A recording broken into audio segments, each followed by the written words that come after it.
Bakunzi b'ikiganiro ku kivi ndabaramukije. Mu kiganiro ku kivi cyo kuri no mugoroba twashimye kubayagira kubijanye n'ibikorwa umukuru w'igihugu cacu c'u Burundi nyene icubahiro Petero Nkurunziza yaranguriye mu ntara ya Ngozi muri iyo ndwi twaraye dusozereye. Kura amaboko mu muzu kugira duteze imbere igihugu cacu. Sivyo Barundi kazi. Sivyo. Aguruke. Kura amaboko mu muzu dukorere igihugu cacu. Maze Burundi bube mu bihugu biteye imbere. Kura amaboko mu muzu dukorere igihugu cacu. Olivier Mukunzi nije ngiye kubashikiriza kino kiganiro kaze.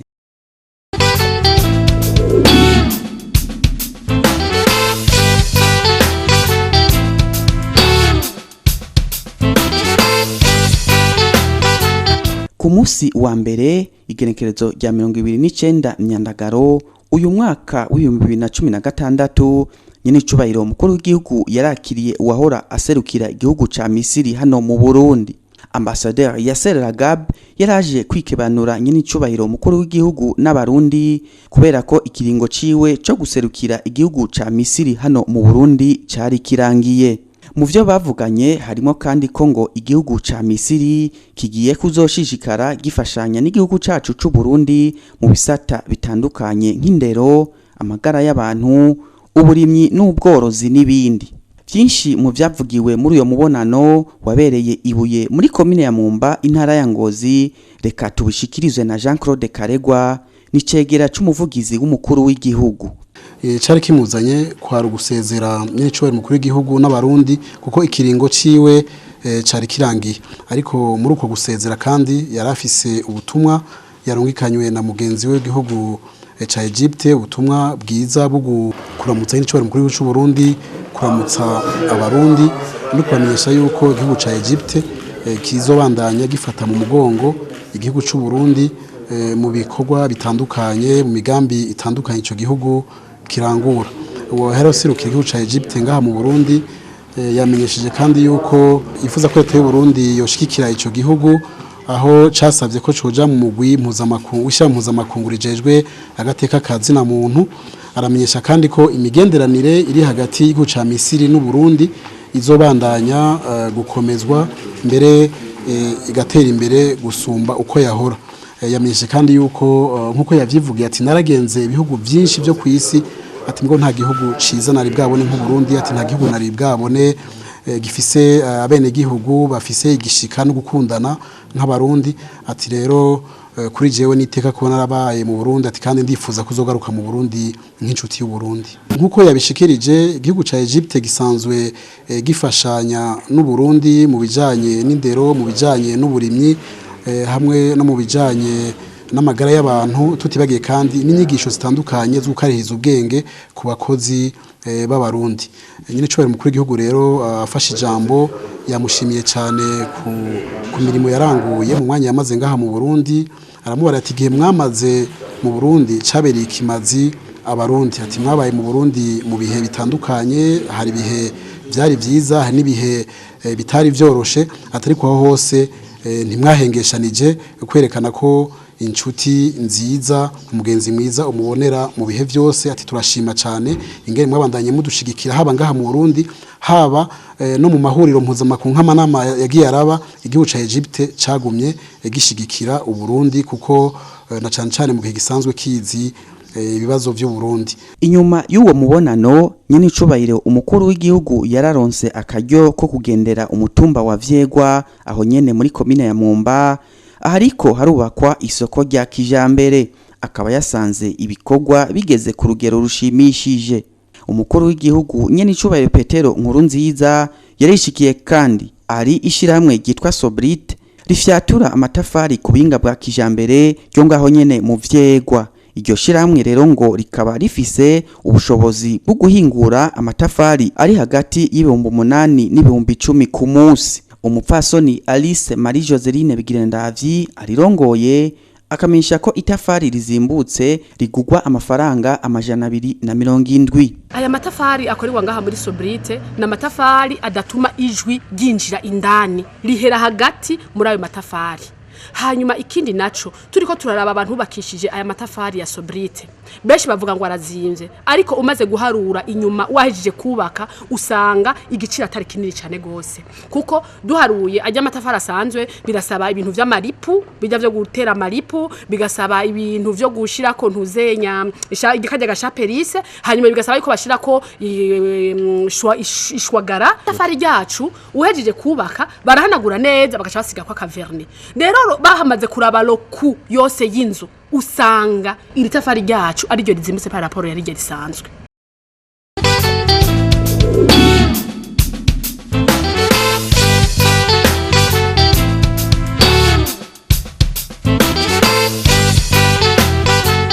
Mu gitondo cyo kwa mbere Nyakanga uyu mwaka nyene w'2016 nyene icubahiro umukuru w'igihugu yazindukiye ku musozi wa Rwabiriro muri komine ya Mwumba aho yifadikanije n'abene gihugu mu bikorwa vy'iterambere rusangi. Ibikorwa vyari bijanye no kurangiza kubaka uburaro bw'ishure gisumbuye ryo kuri uyo musozi wa Rwabiriro, ishure giyubakiwe n'abene gihugu. Ubwo buraro rero bukaba bufise ivyumba 40 bizoshobora kwakira abanyeshure bagera ku 600. Tubamenyeshe ko ubwo buraro bw'ishure gisumbuye rya Rwabiriro bwubatswe ku buryo bw'igorofa uri kandi muri za nyubakwa zahariwe ihimbazwa ry'imyaka 54 igihugu cacu c'u Burundi cikukiye. Nyene icubahiro umukuru w'igihugu Petero Nkurunziza yahavuye abwugurura icese kuri uwa kabiri igerekezo rya 6 Nyakanga uyu mwaka w'2016. Ngaho nyene igwabiriro nyene icubahiro umukuru w'igihugu yarifadikanije kandi n'abene gihugu mu bikorwa byo kubaka umusigiti w'idini rya Islam. Uwo musigiti rero cyo kimwe n'izindi nyubakwa mperekeza zawo nk'ishure rizokwigisha ikorowani hamwe rero n'ishure gisumbuye ry'abaforoma ngo bikaba biriko birubakwa ku nguvu z'abanyeshengero. Ibiro bya nyene icubahiro umukuru w'igihugu navyo nyene ngo bikaba byarabafashe mu mugongo nko mu kubaronsa amabati, isima n'ivyuma. Avuye aho umukuru w'igihugu nyene icubahiro Petero Nkurunziza yaciye aja kwifadikanya n'abene gihugu bo ku musozi Rwarangabo mu kubaka umushinge w'ikigo cyo kuzosomeramwo no kwigisha ibijanye n'imico kama arico CLAC, no kuvuga Centre de lecture et d'animation culturelle mu rurimi rw'igifaransa. Amatafari azokubaka ico kigo ngo akaba yafyatuwe n'abanyeshure bari mu buruhuko mu vyo bita camp de travail mu rurimi rw'igifaransa.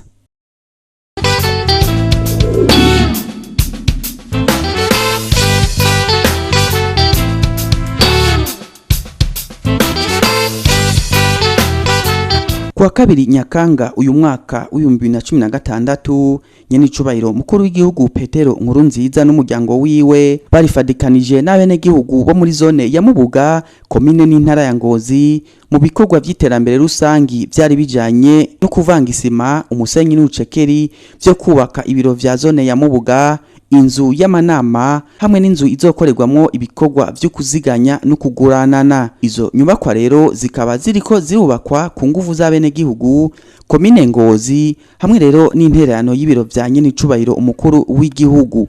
Izo nyubakwa rero ngo zikaba zizotwara amafaranga arenga imiliyoni 50 nkuko twabishikirijwe na mustanteri wa komine ya Ngozi. Zone Mubuga ikaba yari zone aho yakorera hatari hashimishije. Twashimye rero yuko muri iyi migambi dufatanije n'abene gihugu yuko twotangura ahantu hari amazone atabiro vy'amazone bihari bishemeye yuko twubaka ibiro vy'amazone vyubatswe dukoresheje ibikoresho bya kijambere. Amatafari komine yaragerageje ku bikoresho bimwe bimwe n'abene gihugu bakitanga mu bikorwa nk'uko mubibona rusangi. Hanyuma nyene icubahiro umukuru w'igihugu cyacu cyo Burundi nawe akaba yadufashije kubijanye n'amabati. Umuhinga yari yatugiriye devu bwa mbere yari yaduharuriye ku miliyoni 58.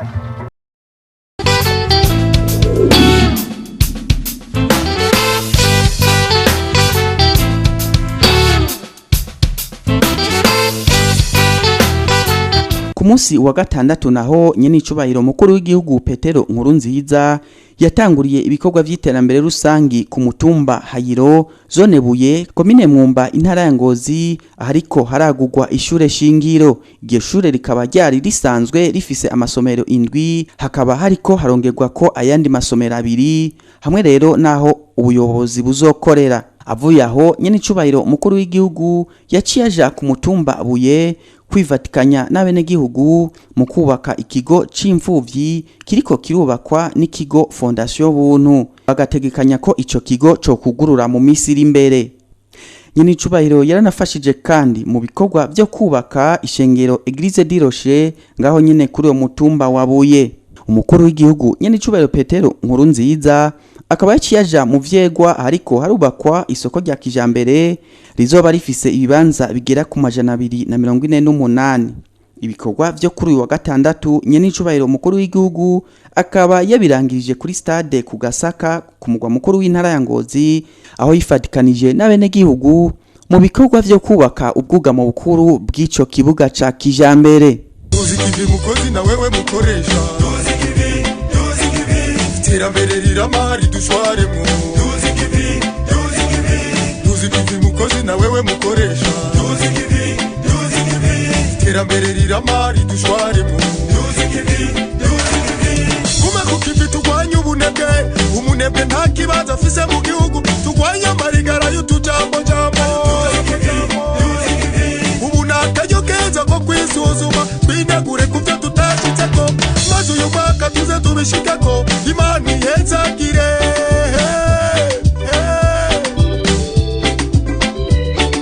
Uri umurimyi cyangwa umunyamyuga ukora mu biro cyangwa uri umudandaza wipange sawa sawa mu bikorwa byawe ugakerebuka gusumba uko wahora wewe n'umuryango wawe wose muziteza imbere igihugu kironka koyokwe aharaye inzara azinduka inzigo tuzikivi mukozi na wewe mukoresha iterambere riramari dushwaremo tuzikivi mukozi na wewe mukoresha iterambere riramari dushwaremo tugisha abana gukunda igihugu gukunda ibikorwa n'imico kama ushaka umubira abirakuya ushaka umuco nawe akacika ijoro umukozi yikora neza witera iteka usiga umugani mwiza aho wakoreye imana ihezagire tuzikivi mukozi na wewe mukoresha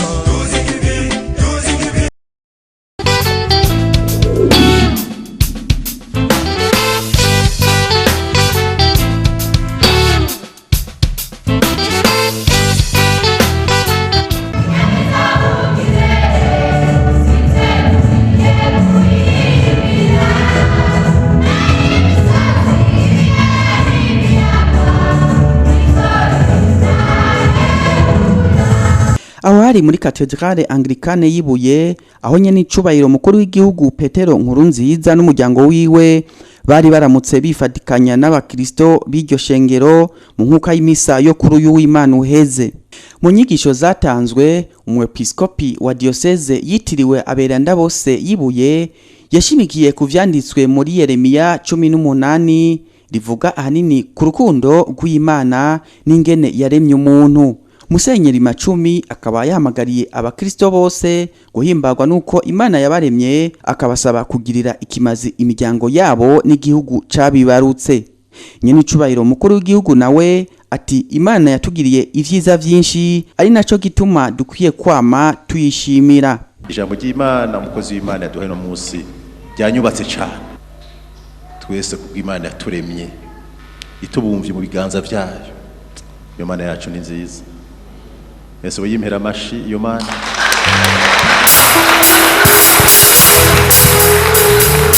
Iyo Mana ukunya kwitwararitse.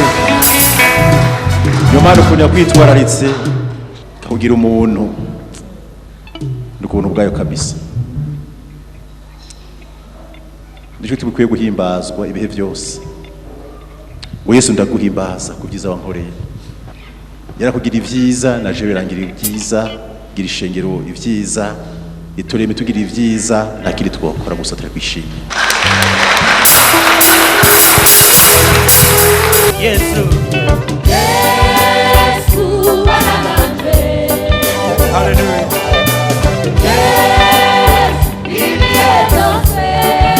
aho zoca hose mahanga Yesu nagusaba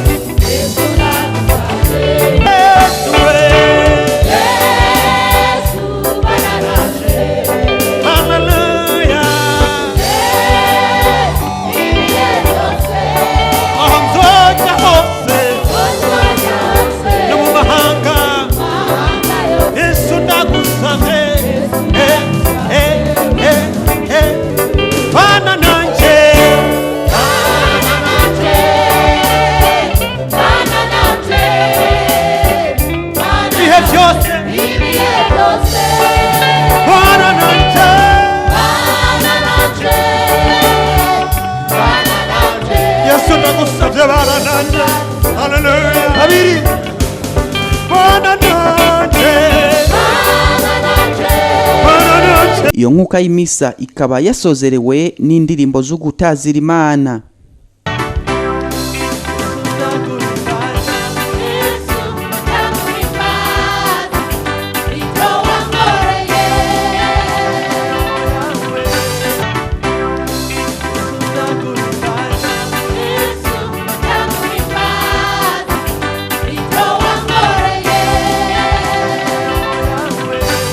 Akaba ari no ngaha duciye dusozera ko ikiganiro ku kivi cyo kuri uno munsi.